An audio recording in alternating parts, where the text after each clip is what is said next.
Well, let me start then. Let's go back 100 years to 1995 or 1925 or 26. And back then, everybody thought there was life on Venus and prob that there were canals on Mars and there were Mars men and everything. People were convinced of that. When we finally figured out we couldn't have life on Venus, we still believed that there was probably people on Mars that could dig canals. And so I think there is a kind of a innate tendency for people to believe there are people out there, up there, if you want. So I'm going to go back to when I was a teenager, 1950. And can you see? Geez, I'd like to get rid of this if I could.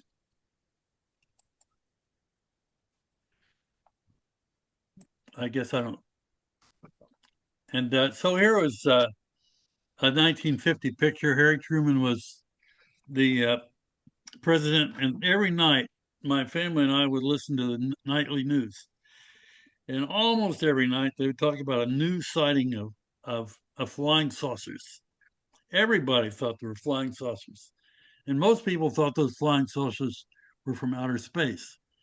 And that, I mean, there were frightening stories about people being kidnapped by aliens and flying saucers.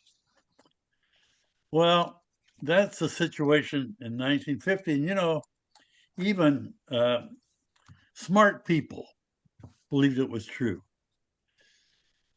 And to give you an orientation, uh, there was a saying in astronomy, I think it started back then, that says 100 billion stars make a galaxy, 100 billion galaxies make a universe. So there were 100 billion times 100 billion stars in the universe. And people thought, well, sun is an average star. There should be lots of planets around stars. Just think of how many alien civilizations there ought to be. Well, now we know a lot about our galaxy. We know that it has a volume of 8 trillion cubic light years. That's a lot. 200 billion stars in our Milky Way. It's 100,000 light years across. Here we are, 30,000 light years from the nucleus. And that's kind of an average place in the galaxy, you'd have to agree. About an average number of stars, an average density of stars. Everything about it's average. Now, back there in 1950, we had just discovered nuclear power, really. And the story is that there was a lunch among, and I don't know where the lunch happened, but there are 4 or 5 really smart physicists. Among them, Enrico Fermi and Edward Teller. Now, Fermi was the guy who built the first nuclear pile underneath the stadium at University of Chicago. He's the guy who first had a sustained nuclear reaction. And then Edward Teller, you recognize as the inventor of the H bomb, the father of the H bomb, if you want. So both of these guys thought there was limitless nuclear power available. And back then they thought, both of them, that eventually we would find a way to travel faster than the speed of light. And they thought, wow, there's so many uh, stars with planets around, there ought to be intelligent life and there ought to be a lot of it. So Enrico Fermi was known for doing back of the envelope calculations. So he did a back of the envelope calculation to figure out uh, how many uh, visitors we should be having from outer space. And when he figured it out, he said, "Oh my gosh, where is everybody?" This is Edward Teller tells his story, and that became known as the Fermi paradox. Where is everybody? Because even these smart people were sure that there were aliens out there, and there ought to be a lot of them. Let's switch to around 1955. Here's a guy I actually knew and worked with for a while, Philip Morrison. He was at that time at Cornell University, and he had a graduate student, and he and his graduate student made a study of if there were aliens out there, how would we contact them? How would they contact us? What? How would you communicate with them? How would you detect them? And he decided that it ought to be radio, in particular, ought to be shortwave radio and microwaves even. And wasn't any other good way of communicating. So radio was the way to search for aliens if there were any out there. And remember, nobody thought, nobody was sure that anybody had ever contacted us. A lot of people believe in flying saucers, but the scientific community didn't. They didn't think there was any evidence really at that time, but they thought it was worth, because of Fermi, it's worth looking. Now, Morrison at that time was at Cornell University, and also at Cornell was Johnny Carson's favorite astronomer. You'll recognize him, Carl Sagan, and he was a great believer in extraterrestrial life. And he did everything he could to convince people. And he was a good convincer that there ought to be extraterrestrial life out there. Uh, and one of the things he did when in our first forays into space, we had a Pioneer spacecraft that was going to escape the solar system. So he decided to put on this spacecraft a message. Now, it was a difficult message. I think it was just a bit string, really, sets of zeros and ones. And he picked a number of bits that was a product of two prime numbers. And he thought an alien, if they discovered this, would be able to turn it into a two-dimensional picture. And if they did, they would get a picture like you see on the right here, except it wouldn't be color coded. Now I'll tell you, I've looked at this picture, and if it weren't color coded, even if it were color coded, I can't figure out what the heck it is. It looks like there's maybe a man here. So if an alien got it, he might, if he ever got this picture, might figure out that that was something that looked like something. But I don't think he would even recognize it as what we would think of as a human being. But Carl Sagan had to send something, and this is the best he could do. Well, back to searches. At that time, and this is 1960 by now, the United States had one good radio telescope. It's the National Radio Observatory, and this is what the telescope looked like. It was at Green Bank, West Virginia, and here it is. This is a parabolic mirror. You point it. It's sort of steerable. You can point it to someplace in the sky, and the parabolic mirror would shine those radio waves up to this receiver up here, and then there would be people looking at and recording what you saw. Well, it turns out that this guy, whoops, I'm going to go back. This man, Frank Drake, was a professor also at Cornell, along with Morrison and Carl Sagan, but he was made head of the Green Bank Observatory. And so everybody thought, well, we ought to look for aliens with that Green Bank Observatory. And so Drake organized a symposium at Green Bank, at the observatory. And to prepare for this meeting, he came up with this so-called Drake equation. And the Drake equation is supposed to calculate the number of aliens we might be able to communicate with. And I'll try to explain. Everybody hates mathematics. I'll try to explain what this is.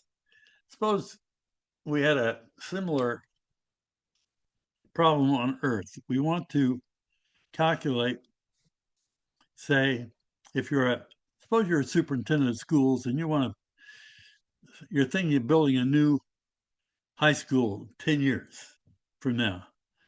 How would you figure out how many students to expect at that high school? So you Go can figure ask out how Chris big the high Vogel. school ought to be. Well, one of the things you might do is go back, say, 6 years and figure out what the birth rate was. And you take that birth rate, number of babies per year, and figure they're going to be 16 years old in 10 years. And you could take that birth rate and then try to multiply by uh, the number of years they'll be, each one will be in high school, say 4 years. So, but then that wouldn't be adequate because, there are parochial schools in the district. So you'd have to uh, take a fraction of that. And then you'd have to multiply it by some people that might increase because the town you're in is growing. So you'd have other factors, and then there might be a factor that, well, not all those kids are going to be living to 16. So maybe 98% of them. At any rate, you'd have a bunch of factors you'd multiply together to find the number of high school students to expect in 10 years. Well, that's what Frank Drake's equation really is. And let's see what those factors are. What we're trying to find is the number of civilizations in our galaxy with which radio communication might be possible. That's N. And and let's say R sub star, that's what you're trying to find. R sub star is the average rate of star formation in our galaxy. What I'm going to do is go through each one of those factors and try to be very optimistic and figure out what that factor ought to be. Well, we know there are 200 billion stars in our galaxy. It took 15 billion years to create them. And so you might just say, well, 200 billion divided by 15 billion, that'd be like, I don't know, 15 and 200, be about 15 or 14 or 15 stars per year. But we know about galaxy evolution. We know at the very beginning of a galaxy, uh, lots of stars are being created, and then it slacks off. What we know now is about the best idea for the rate at which stars are going to be created in our galaxy is 2 per year. So let's take 2. Whoops, what did I do here? Clicked on the wrong thing, didn't I? Okay, got to get rid of that.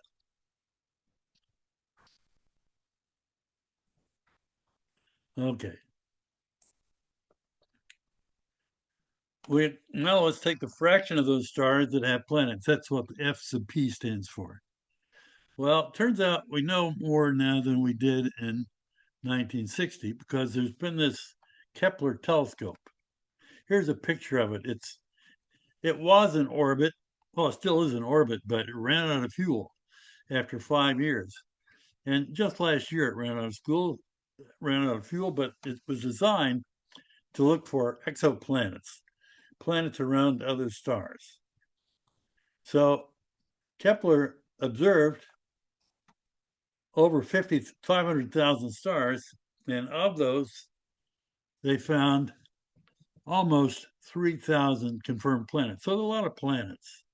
But figure out what fraction of those are of stars that have planets. You could just divide 2778 by 530,000, and you get something like 0.05 is the fraction of stars that have planets. But, Kepler might have missed a few. So let's take an optimistic guess of, I'm sorry, My optimistic guess is going to be about zero point 0.1, I think.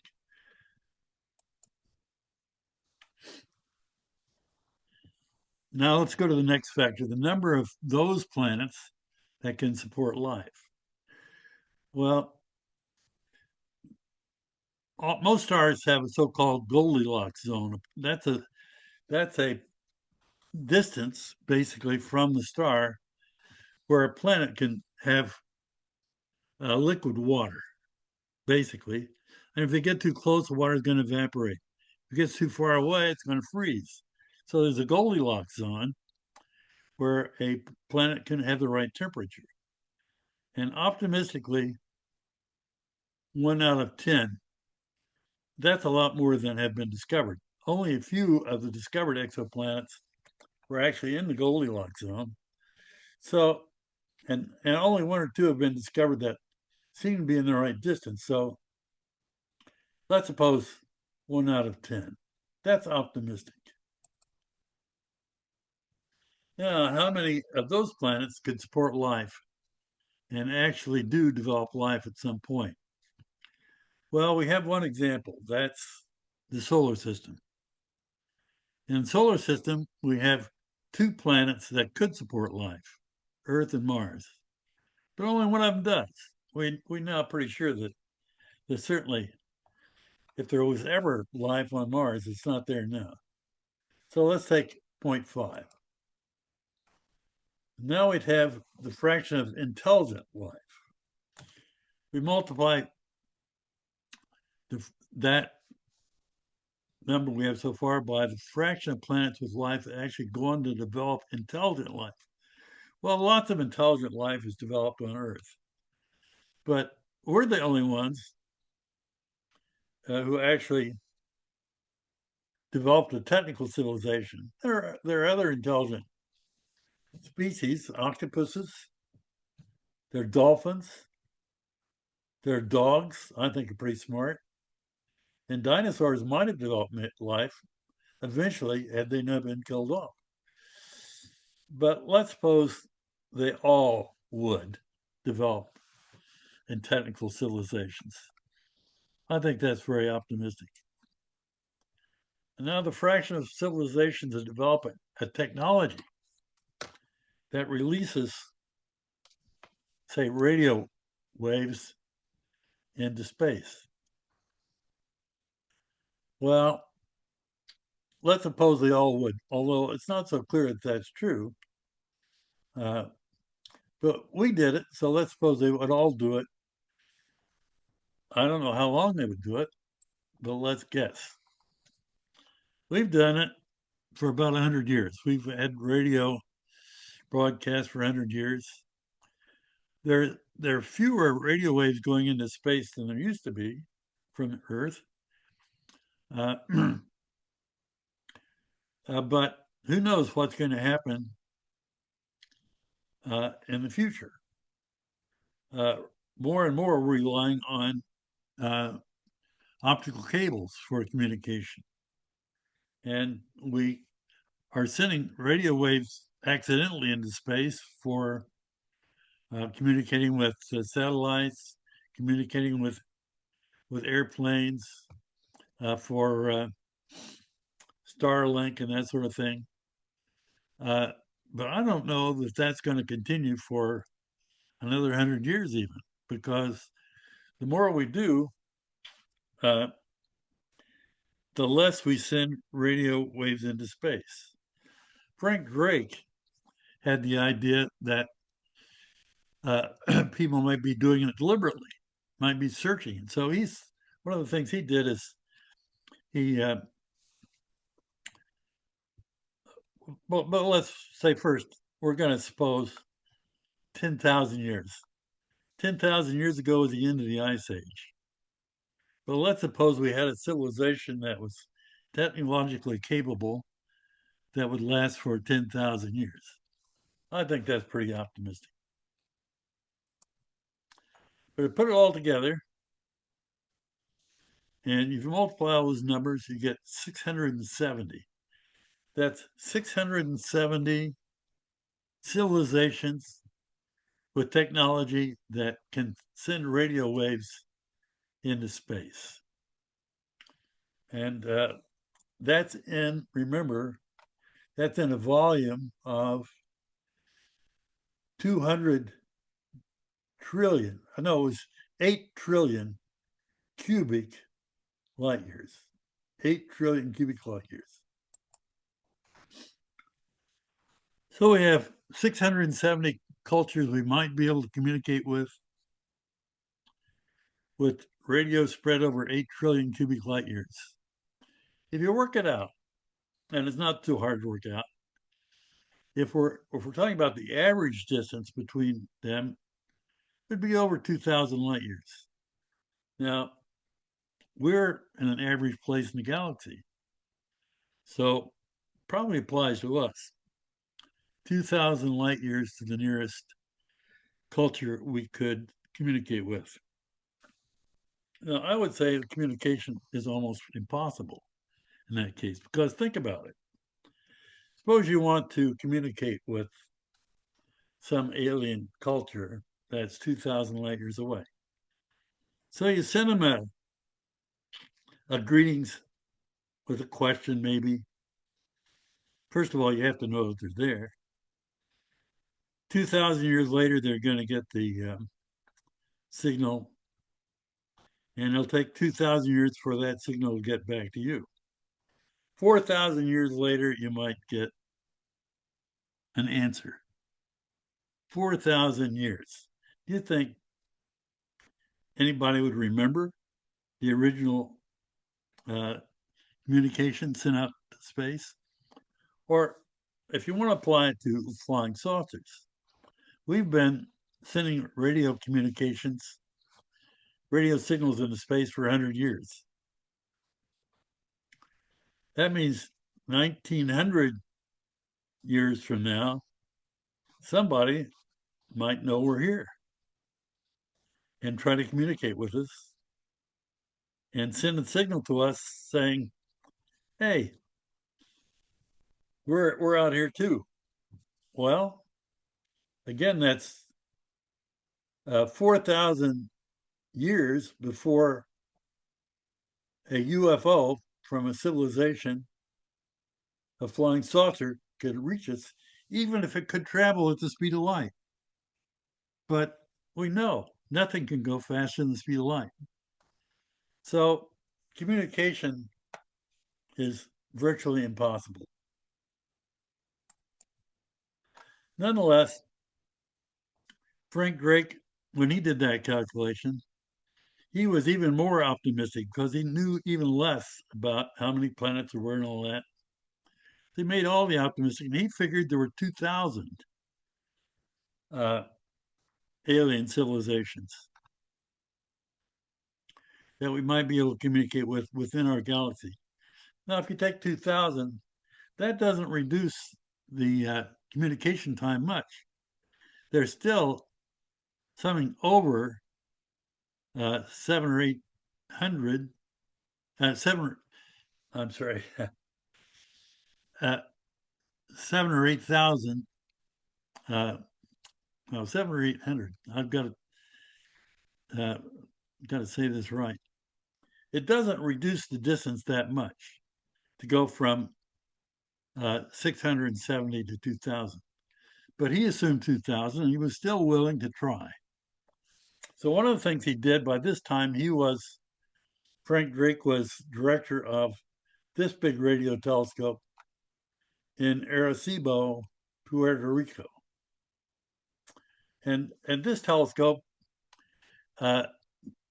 isn't pointable, but it has a receiver that can move back and forth to some extent, so that it can pick up signals from kind of a band of places in the sky, and then you count on the Earth's rotation to carry it around. So you could see a sort of a ribbon of galaxies, a ribbon of stars in the sky, a few degrees north and south, and then 360 degrees east and west.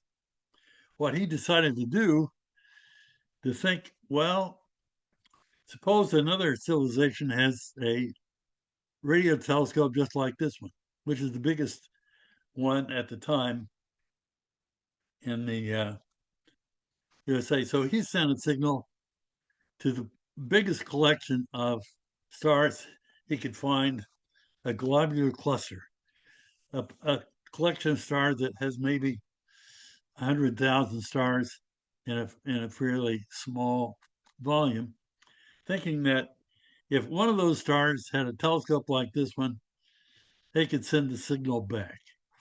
And and the distance was just made it possible that an identical telescope would send an identical signal back. Well, he sent the signal, but of course he's going to have to wait like 10,000 years to get an answer. So all he did is let him know that we're here.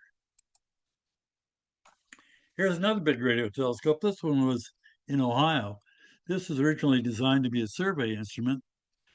And again, it's sort of, again, like the Arecibo telescope, it relies on the Earth's rotation to carry it around. But then it has a radio mirror back here that can be tilted. The tilt in this could be adjusted. Then that would reflect the sky back to this parabolic reflector. And the parabolic reflector would concentrate the signal into this office, which could record it. This telescope was originally designed to be a survey scope and find out all of the radio signals, the radio sources that could be in that big ribbon of sky that you could see from Delaware, Ohio. Well, its mission was accomplished. It did all the survey, and the telescope was still there. So one group decided, let's use it to search for extraterrestrial intelligence. And they did it. And they discovered one signal that seemed more a bigger signal than you might expect. But they only saw it once, and nobody else had seen that signal from that same place in the sky. So might have been just from a passing airplane. Who knows? But this one essentially was a failure too. Here's a telescope located in Siding Springs, Australia. Unlike Arecibo and the Big Eye in Delaware, Ohio, this one is in the southern hemisphere, so it could do essentially the same job in the southern hemisphere. You can see how big it is by noticing that there are cars parked in this shed behind here. So this thing is probably a football and a half in the field in diameter, and it is steerable.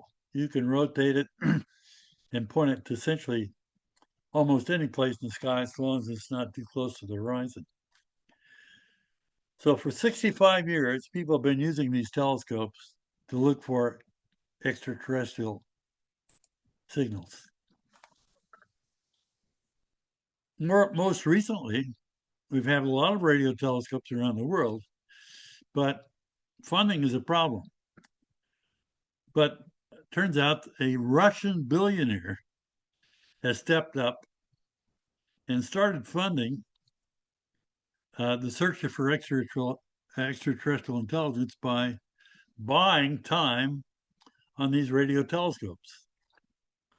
And after 65 years, starting in 1960, these searches have looked at every star within 20 light years. If we could find one, we might be able to communicate with over a time scale of 40 years. It looked at 1,000 stars of all types within 163 light years. We've looked at 1 million additional stars like the sun, but further than 163 light years. and he looked at the center regions of 100 nearby galaxies. This is a pretty thorough search. It's been going on for some time, and it's been funded. They haven't found anything. There are no extraterrestrial radio signals being generated that we know about in any of those places. There's one other way you might look for extraterrestrial life. So far, we've assumed that we're looking for alien civilizations that have existed for 10,000 years. But suppose you go back even further. There's a field I would call extraterrestrial archaeology. Let's look for remnants of extraterrestrial aliens. And here is the first example. This is an artist's conception, really, but there is an object that passed through the solar system. It was named Umwawa, or something like that. I have a hard time pronouncing this. It's the Hawaiian word for companion or scout. This thing is known to be very long and narrow.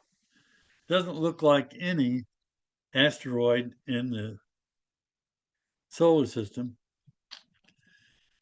And this is only one of two objects we've ever detected that we know came from outside the solar system. This one didn't stay here very long, a month or so. And because it came from outside the solar system, people got very excited. And because of its shape and the fact that it seemed to be rotating on its axis from the time, from the timing of its brightness changes, people thought, wow, maybe this came from a civilization that died a long time ago and left some stuff around. And here was a guy who right now is a proponent of looking for things from other civilizations in the past. His name is Avi Loeb. He's head of the astronomy department at Harvard, which gives him a certain provenance, I guess. And he's written a book called Aliens, UFOs, and UAPs. UAP stands for Unidentified Atmospheric Phenomena, which is the modern name for UFOs. Most recently, there was a comet that seemed to have come from outside the solar system, and he's organized a bunch of people looking for other things that might have come from outside the solar system and seeing if they might have been from an alien civilization. So far, hasn't found anything. Well, I'm going to switch to conclusions now. I don't know that my time is running out, but I'd like to get you out by 9 o'clock. First, there are no confirmed extraterrestrial signals that ever been found by any search for extraterrestrial intelligence. So that's for sure. That's a fact. Two, despite lots of UFO sightings, no UFO has ever been positively identified as coming from an extraterrestrial source. People don't know what UFOs are. People see them, but they don't know what they are. They don't know whether they're Earth source or from an extraterrestrial source, but people jump to the conclusion they must be extraterrestrial. None of them have been confirmed as being extraterrestrial. Third, any existing alien civilization capable of radio communication with us or of sending any kind of spaceship on Earth is surely thousands of light years away. I think I made some pretty optimistic guesses for those factors in the Drake equation. If I were trying to be realistic, I'd have been a lot smaller. I still get 2,000 light years away, and I'd say 2,000 light years, I don't think we could communicate with people. if you can't communicate with them, you may as well be alone, I think. So it certainly means that neither radio communication or any other kind of visitation or any kind of communication or visitation by extraterrestrials seems plausible, seems believable. So my overall conclusion, we're almost certainly either in fact or in effect alone in the universe. It's possible that we're the only ones anywhere in the universe, as far as we know. Although I'm certainly persuaded by the people who claim that there are so many stars in the universe like us. Surely there are others that are like us. But if they're out there, there's no way we can communicate with them. So, in effect, we're alone. Well, that's all I really had to say, guys. And I'm going to stop screen sharing and see if anybody has any questions or observations.